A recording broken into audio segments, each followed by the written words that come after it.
इतना ज्यादा काम करने के बाद भी सैलरी चिल्लर जितनी क्यों मिलती? रॉबर्ट कियोसाकी के हिसाब से बहुत इंटरेस्टिंग रीजन है इसके पीछे, जानते हैं इस वीडियो में।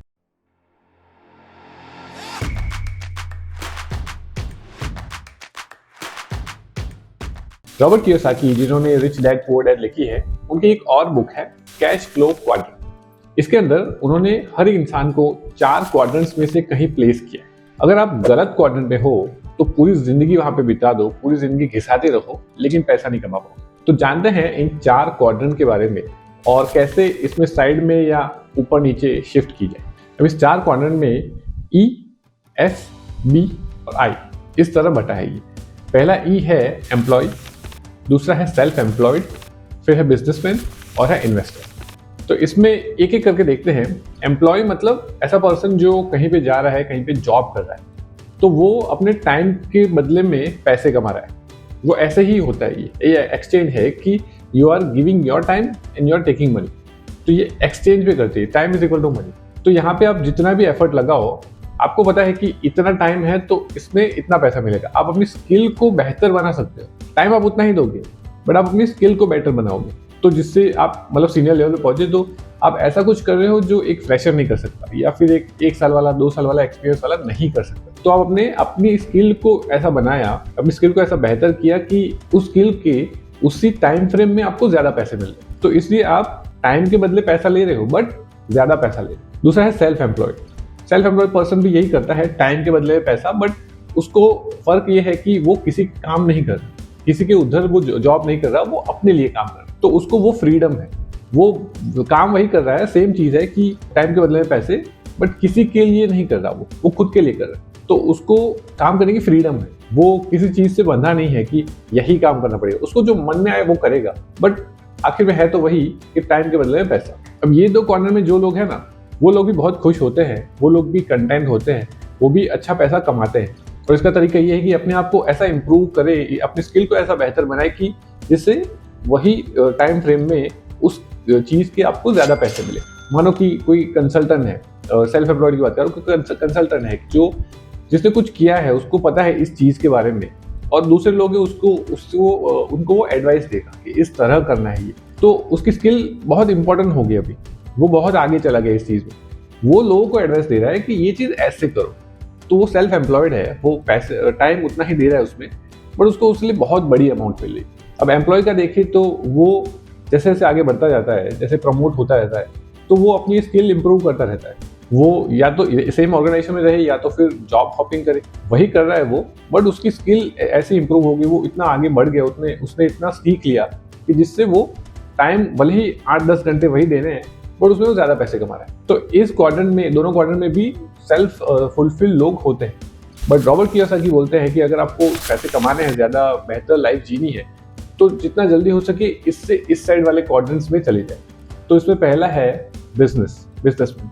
तो बिजनेसमैन का ऐसा है कि वो time is equal to money नहीं है उसका, वो सेम अमाउंट ऑफ टाइम नहीं देगा। वो क्या करेगा कि उसने एक सिस्टम बना दिया, तो वो लोगों को एम्प्लॉय कर रहा है, वो काम ला रहा है, बट वो खुद नहीं कर रहा, वो लोगों से करवा रहा है। उसने ऐसा सिस्टम बना दिया कि जिसमें उसको वही सेम अमाउंट ऑफ आवर्स देने की जरूरत नहीं है, वो 8-9-10 घंटे वहां पे बैठने की जरूरत नहीं है। उसने लोगों को लाया और उसने सिखाया सबको कि इस तरह ये चीज करनी है, वो सिस्टम बना दिया। फिर उसको सिर्फ काम लेके आना है और इनसे करवाना है, और फिर उसमें पैसे कमा रहा है। तो वो पूरा दिन वहां बैठ नहीं रहा, वो सिर्फ ओवरसी कर रहा है। तो उसमें वो बंधा नहीं है, वो टाइम के बदले में पैसे का एक्सचेंज नहीं हो रहा है। तो फिर यहाँ पे एसेंशियली लिमिटलेस पैसे, क्योंकि आप टाइम से बंधे नहीं हो, आपने सिस्टम बनाया। अब वो कुछ छोटी टीम हो सकती है, वो बड़ी टीम हो सकती है, जितनी भी बड़ी हो सके। लाइक स्मॉल बिजनेस ओनर होंगे तो वो फ्यू लैक्स कमाएंगे, थोड़े मिडिल लेवल पे फ्यू करोड़, और बिजनेस अगर बड़ा बन गया तो crores of money, hundreds of crore, 100 crore, 1000 crore, मतलब कोई लिमिट नहीं है इसमें, समझ रहे हो? क्योंकि आपने सिस्टम बनाया है, आप टाइम का एक्सचेंज नहीं कर रहे हो पैसों के लिए। उससे आगे आता है इन्वेस्टर। तो यहाँ पे you are making money work for you. आप टाइम से बंधे नहीं हो, आप सिस्टम कुछ नहीं बना रहे, आपको काम भी उतना नहीं करना है। आपको ये देखना है कि कौन अच्छा काम कर रहा है, ऐसे बिजनेसेस फाइंड करने हैं, ऐसे सेक्टर्स फाइंड करने हैं कि ये सेक्टर बूम करेगा, इसमें ज्यादा ग्रोथ आएगी, ऐसा आपको फाइंड करना है। तो यहाँ पे काम है, एक्चुअली वर्क नहीं करना है, एक्चुअल जो वर्क होता है वो नहीं करना है, ना ही टाइम के बदले में पैसा देना है। आपको सिर्फ आइडेंटिफाई करना है कि कौन ये बेहतर करेगा और कौन सा सेक्टर अच्छा है, वहां पे आप अपने पैसे इन्वेस्ट करोगे और वो पैसे आपके लिए काम करेंगे। You are letting the money work for you. तो मैंने तो देखो हर क्वाड्रेंट में हैप्पी लोग देखे हैं। अगर आपको कंटेनमेंट चाहिए, अगर खुशी चाहिए, हैप्पीनेस चाहिए, तो फिर ज़रूरी नहीं है कि आप इस चीज़ में रहो या उस चीज़ में, आप कहीं पे भी अपनी हैप्पीनेस फाइंड कर सकते हैं। चारों कॉर्नर में मैंने तो खुश लोग देखे हैं। बट रॉबर्ट कियोसाकी ऐसा बोलते हैं कि शुरू आप एम्प्लॉय से करो, ऑब्वियसली वहीं से करना पड़ेगा, फ्रेशर हो तो वहीं से करोगे, फिर सेल्फ एम्प्लॉय में जाओ, खुद से काम करो, खुद के लिए काम करो, फिर बिजनेस में जाओ, सिस्टम्स बनाओ, फिर इतना वेल्थ अक्यूमुलेट कर लो कि फिर इन्वेस्टर बन जाओ, कि फिर आप अपने पैसों को काम पे लगाओ। अब देखो, मैं तो ये मानता हूँ कि किसी भी क्वाड्रेंट में आप खुश रह सकते हो, आपके ऊपर है आपको क्या करना है, आपको किस में खुशी मिलती है, आपको क्या करना अच्छा लगता है, क्या आपके वैल्यूज से, आपके नेचर से अलाइन होता है। तो मैं तो ये मानता हूँ कि कहीं पे भी आप हैप्पीनेस फाइंड कर सकते हो। बट रॉबर्ट कियोसाकी ने बोला है कि आप जितनी जल्दी इस साइड चले जाओ ना, उतना अच्छा रहेगा, उतना आप अच्छा पैसा कमा पाओ। तो फटाफट इस चीज़ की उन्होंने जो स्टेप्स दिए हैं, जो समरी है इस चीज़, वो बता देता हूँ कि कैसे आप यहाँ से यहाँ शिफ्ट कर सकते हो। तो पहली चीज़ है कि अपना कैश इनफ्लो आउटफ्लो का ध्यान रखो, कौन कौन सी जगह से इनकम आ रही है और कहाँ कहाँ मेरे खर्चे हैं, उसका एकदम माइंडफुल रहना है उस चीज़ के लिए, कितने पैसे आ रहे हैं, कितने जा रहे हैं और कहाँ कहाँ से आ रहे हैं। दूसरी चीज़ है कि कैलकुलेटेड रिस्क और रिस्क की सिचुएशन में डिफरेंस है, उसको ध्यान रखो। कैलकुलेटेड रिस्क ऐसे है कि आपको पता है कि प्रोज एंड कॉन क्या है इसमें, मैं इसमें जाऊँगा तो क्या क्या अच्छा हो सकता है और क्या बुरा भी हो सकता है, मैं बुरे के लिए प्रिपेयर रह रहा हूँ, अच्छा होप कर रहा हूँ कि ये चीज़ हो, बट साथ में इसके लिए प्रिपेयर्ड भी हो, तो वो कैलकुलेटेड रिस्क है। आपको पता है कि आप क्या लूज करोगे, क्या विन करोगे।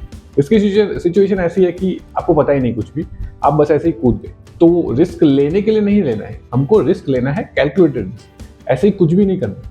देन फाइंड मेंटर्स जिन्होंने ये चीज़ की है, जो लोग एम्प्लॉय से सेल्फ एम्प्लॉय में गए हैं, अगर आपको वो शिफ्ट करना है तो ऐसे लोग ढूंढो जो एक्चुअल में जिन्होंने ये चीज़ की है, तो उनको पता है कि चैलेंजेस क्या होंगे, वो आपको बेटर गाइड कर पाएंगे कि यहाँ से यहाँ कैसे जाना है, यहाँ से यहाँ कैसे जाना है। जिस बंदे ने जहाँ जहाँ शिफ्ट की, वैसे मेंटर्स फाइंड करो और उनसे सीखने को ट्राई करो। Then embrace your failures. Failure से डरो नहीं, फेलियर तो आएंगे, आप कहीं पे भी जाओगे, किसी क्वार्टर से किसी क्वार्टर में जाओगे, फेलियर तो आने ही, पर उसका मतलब ये नहीं कि हम वहाँ पे रुक जाए। हमको अपने फेलियर से सीखना है और ट्राई करना है कि ये चीज़ फिर से रिपीट ना हो। इससे हमको ऐसी सीख मिले जो हमको हमेशा हमारे साथ रहे, वो सीख को हम भूले नहीं और वो मिस्टेक फिर से हो नहीं।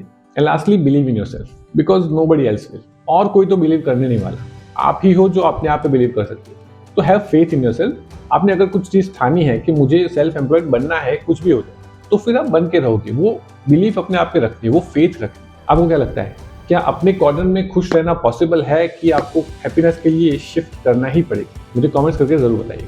तो इसी पे वीडियो एंड करते हैं। थैंक यू फॉर वॉचिंग, मिलते हैं नेक्स्ट वीडियो।